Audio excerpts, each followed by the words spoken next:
All right. So why is this working? Let me give you a few things to explain why multi-site is working, and I'll try to be quick about this. I think one thing that we're seeing about multi-site is clearly an increase in outreach. In our situation, I've already explained that, 8 years, we've seen our growth times 6. We just finished, through our New Thing Network coaching, we're working with Virginia Baptist Mission Board. They want us to work with their 30 top churches, 5 at a time. We got a chance to work with 4 of their churches there. In the last year, 4 of those churches started 5 new sites in the last year.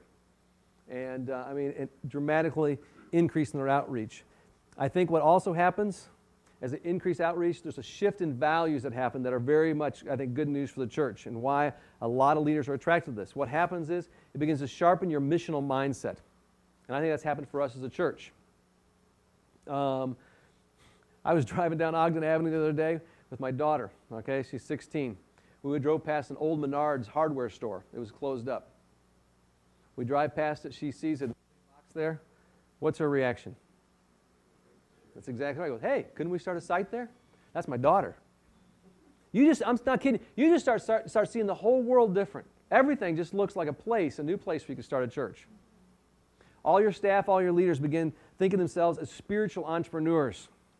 For example, and I love this, the guy who started our first site, okay, Troy, well, let me tell you a different story. The guy who was at our largest site, John, when we got ready to start a brand new site down in Shorewood, he comes to me and says, hey, can I be the guy to go start that brand new site?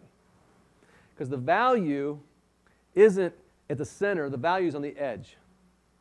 The value isn't with the found, the value is on the lost. And the value is not staying, but the value is in going. And so you have your best people that are working on your newest things and your most important things. I think this third thing that also happens, another shift, is strategically we start to think more proactively and not just reactively. I think that happens with multi-site churches in particular. We don't start a new site because we ran out of space. We only have one service right now out of our 20-some services. Actually, we're out of space. We start new locations and new services because we know as we mobilize people, we'll be able to reach more people. It's a proactive thing, not just a reactive because we ran out of parking or ran out of classrooms or ran out of seats to put people in. Okay? So the first thing there, an increased outreach. The second thing that's also happened is more involved followers. And what happens is you begin to broaden your impact. For us, because we were multi-site, we actually were able to start another location in Carillon, which is a seniors golf-gated community. You have to be 55 and over there. It's a senior community center there, and they charge us a whopping $100 a week to meet there. And it's a great deal for us. But the awesome thing is we're seeing people in their 70s and 80s making commitments to Christ and getting baptized. And we're a predominantly very young church, but because we're multi-site, we're actually able to broaden, like we're talking here, our impact. Not only able to, and I could go more on that, not only are we able to broaden our impact, we're also talking about broadening our number of volunteers.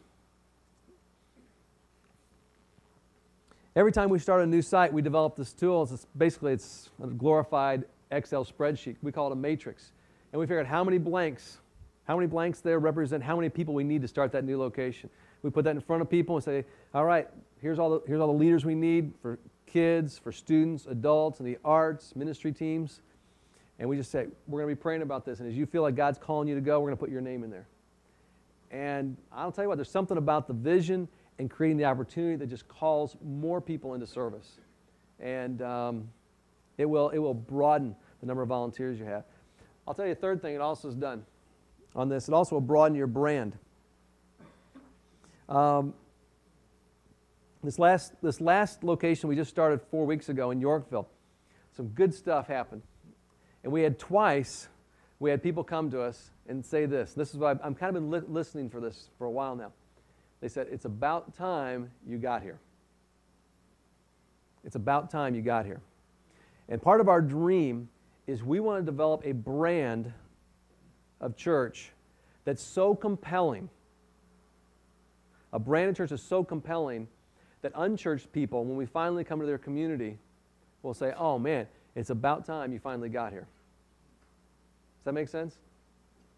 And I think that requires a whole different kind of thinking about church, and probably a whole different thinking about how we're going to use those facilities for the community. If they're really going to be like glad that we finally showed up, because they know that when we're there, it's just going to make their community that much better. All right? Let me give you one more thing, too. I think it's also a third thing. I think it's also an improved quality. When we talk about, for us, and I'll compare it to church planning, when we started our church, there was, we had a piano player and we had a guitar player. We didn't have a drummer. And we had to pay for that. We had to pay a vocalist from Willow Creek to come down and sing for us.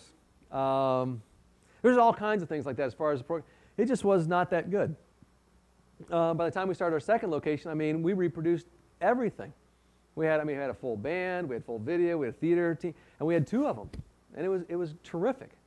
The same thing was true with our children's experience. The same thing is true with our hospitality. I'm going to go down the list on that. There's just an improvement in quality.